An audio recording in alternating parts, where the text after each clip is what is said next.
My self Jameel Ahmad और आप मुझे देख रहे हैं द आग न्यूज़ चैनल पे, जो कि नेशन फाउंडेशन क्लासेस का एक कह लीजिए कि कोलैबोरेशन है आग न्यूज़ के साथ कि हम हर महीने एक वीडियो आपको देते हैं जिससे हम आपको शिक्षा के लाइन में, ख़ासतौर से बोर्ड एग्ज़ाम और कॉम्पिटिटिव एग्ज़ाम के लाइन में हम आपको गाइड कर पाएँ। तो दोस्तों, आज के इस वीडियो में हम बात करने वाले हैं मेडिकल के लिए होने वाले एग्ज़ामिनेशन जिसको हम नीट कहते हैं।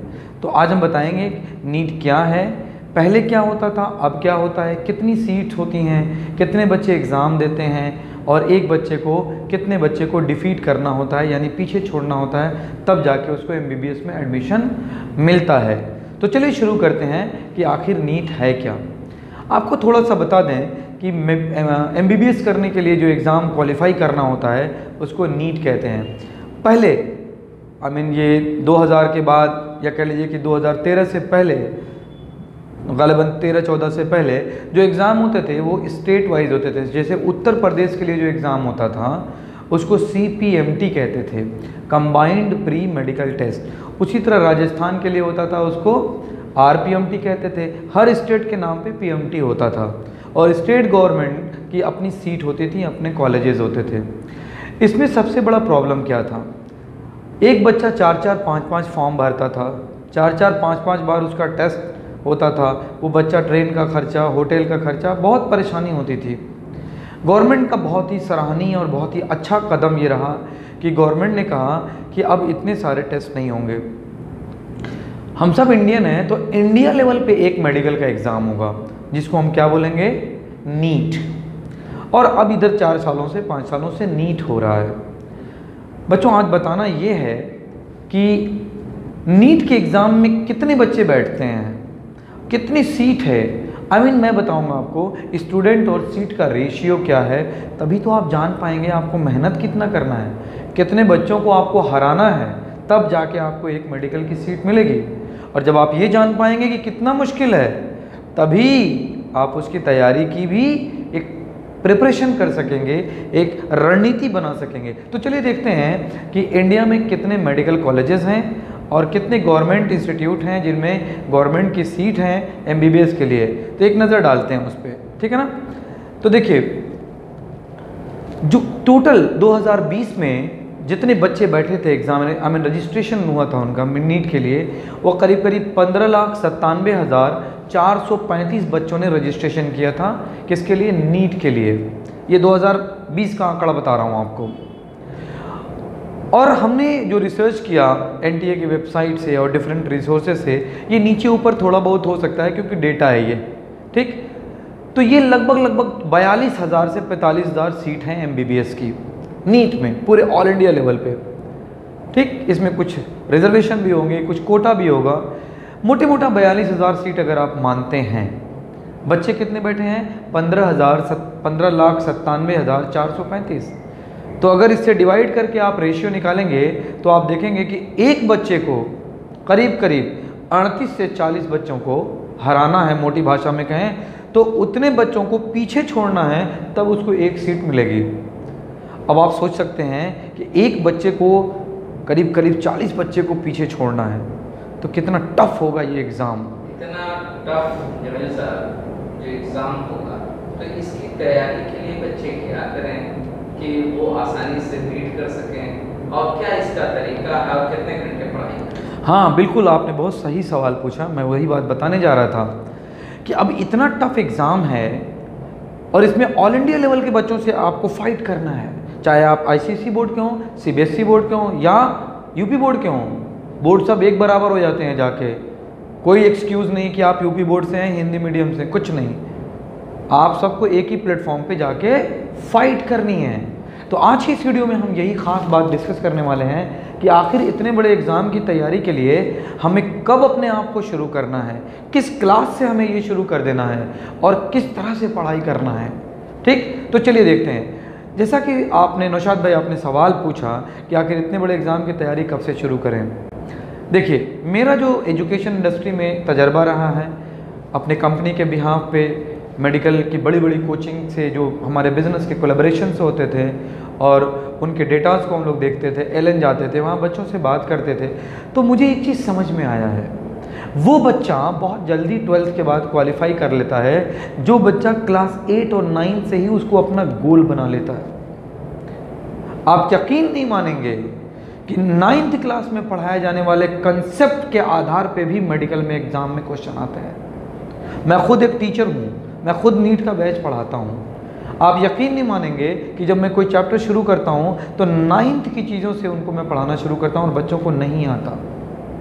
अब सवाल सबसे बड़ा ये है कि 9th के लेवल पे उनको मेडिकल की कोचिंग मिले कहाँ? क्या स्कूल में उनके टीचर इतने क्वालिफाइड हैं कि उनको वो एज दे सके, वो कॉम्पिटिटिव एज दे सके, वो चीज़ उनको बता सके कि फ्यूचर में आपको ये चीज़ सामना करना है? आप चले जाइए दिल्ली, बड़ी बड़ी कोचिंग में चले जाइए। क्लास 6 से फाउंडेशन कोर्स चल रहे हैं, 9 से फाउंडेशन कोर्स चल रहे हैं, 11 से फाउंडेशन कोर्स चल रहे हैं। अब बताइए, एक बच्चा जो मऊ से, कोपा से, घोसी से, हमारे यहाँ से, हमारे लेवल का बच्चा DAV से पढ़ के या तालिमुद्दीन से या लिटिल फ्लावर से पढ़ के यहाँ का बच्चा जब पहुँचता है कोटा, तो वहाँ उसको ऑल इंडिया लेवल के बच्चों से फाइट करना है। वहाँ पे वो बच्चे भी हैं जो क्लास 8 से 9 से ही उसी एंगल से पढ़ाई कर रहे हैं कि मुझे कौन सी जंग जीतनी है। उनके हथियार उसी दिन से तेज़ हो रहे हैं और आप एकदम नए पहुँच गए उस जंग में, तो जाहिर सी बात है कि वो आपको हरा देंगे। तो अगर आप चाहते हैं कि उस लेवल तक जिस दिन जंग शुरू होनी है तब तक आपके हथियार बिल्कुल रेडी हों, आप हर तरह के वेपन से अपने आप को लैस किए हों, हर तरह के हथियार हों, ताकि जंग एक ही बार में आप ख़त्म कर दें, एक ही बार में आप फतह कर लें। उसके लिए बहुत ज़रूरी है कि आप अपने हथियार, यानी हथियार बार बार कह रहा हूँ, इसका मेरा दूसरा मतलब नहीं है, अपनी तैयारी आप पहले से शुरू कर दीजिए। अपनी कलम ही तो आपका हथियार है। अपना कलम, अपना दिमाग, यही 2 चीज़ है जो जंग लड़ने जा रहे हैं आप, उसके लिए यही वेपन है आपके लिए। तो इसमें इतनी ताकत पैदा करिए, इतना तेज़ करिए इसको बार बार रगड़ के, ताकि उस जंग में आपको कामयाबी मिले।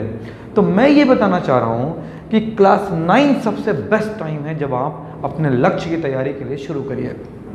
अगर क्लास 9th में आप फाउंडेशन कोर्स ज्वाइन करते हैं तो जिस टीचर से पढ़ते हैं उस टीचर के टच में आप 4 साल रहेंगे, 9, 10th, 11th, 12th।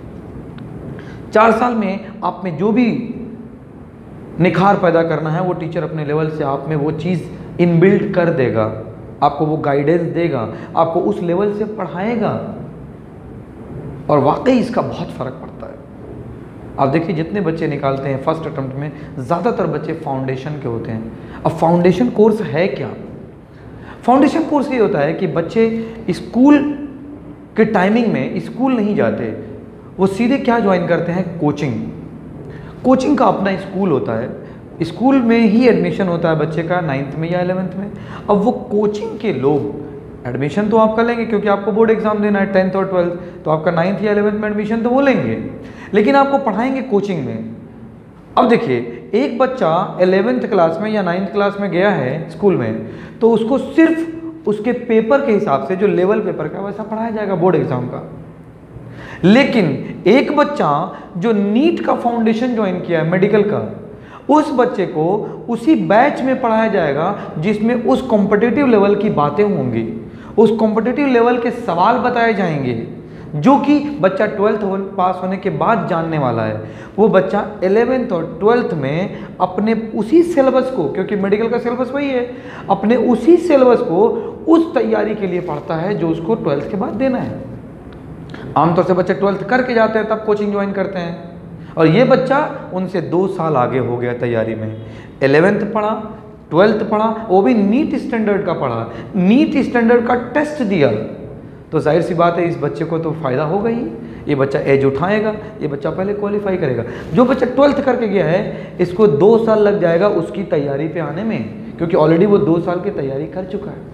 और जानते हैं आप, कोई चीज़ जब आप पढ़ चुके होते हैं दोबारा वो पढ़ाई जाती है तो कहीं ना कहीं आपका मन नहीं लगता है। जब कुछ चीज़ फ्रेश होती है तो आपका पढ़ने में ज़्यादा मन लगता है। वो बच्चा जब 11th में होता है, उसको पढ़ाते हैं तो कहता है अरे ये तो 11th में यही मुझे पढ़ना है, और सर बोलते हैं कि जो अब मैं पढ़ा रहा हूँ देखो ये सवाल IIT JEE में आया है, यही सवाल तो नीट में पूछ रहा है बार बार, तो बच्चे का जहन अभी से तैयार हो रहा है।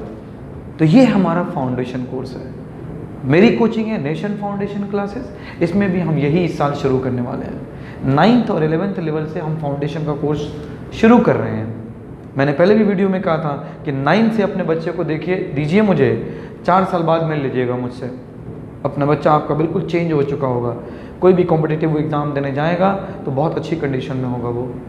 इसके लिए पिछले साल नौशाद भाई आसपास के जो एरिया है, हर बच्चा तो कोटा जा नहीं सकता, अखराजात बड़े लंबे आते हैं, तो इस बार हम लोगों ने ये प्लानिंग किया है कि लड़कियां जो ख़ासतौर से कोपा, घोसी, मुबारकपुर, खैराबाद, कई लड़कियां पिछले साल मेरे पास इसलिए नहीं आ पाई थी क्योंकि हॉस्टल की व्यवस्था नहीं थी।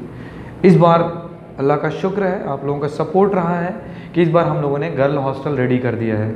कम से कम 15 से 20 लड़कियां उसमें रह सकती हैं। तो इस बार हम लोग गर्ल हॉस्टल लॉन्च कर चुके हैं और 9th और 11th का फाउंडेशन कोर्स। अब इसमें क्या होगा, बच्चा मान लीजिए स्कूल में पढ़ रहा है, स्कूल जाएगा, सुबह 7 बजे बस आ जाती है, 4 बजे तक वो स्कूल में रहता है, 3:30 बजे भाग के आता है, पूरा एग्जॉस्टेड होता है, लेकिन स्कूल की पढ़ाई से उसकी पढ़ाई पूरी नहीं होती, हर हाल में उसको कोचिंग ज्वाइन करना पड़ता है। और स्कूल में कहीं ना कहीं, भले वो मना करे कि आपको कोचिंग नहीं करना है, लेकिन स्कूल के मैनेजमेंट में कहीं ना कहीं ये बात अच्छी तरह समझी जा चुकी है कि बच्चा कोचिंग तो करेगा ही, हम पढ़ाएं चाहे ना पढ़ाएं। तो इसलिए बच्चा भाग के फिर कोचिंग, मेरे यहाँ जाए कहीं जाए, वो कोचिंग आता है। इसी समय को बचाने के लिए दिल्ली की बड़ी बड़ी कोचिंग और कोटा में वहाँ के मैनेजमेंट ने बहुत स्मार्टली इसको मैनेज किया। बोला बच्चे को जब स्कूल जाके फिर कोचिंग आना है तो हम 2-2 बार उसको मेहनत क्यों कराएं, क्यों ना सीधे उसका हम कोचिंग में एडमिशन लें, पढ़ाना वही है।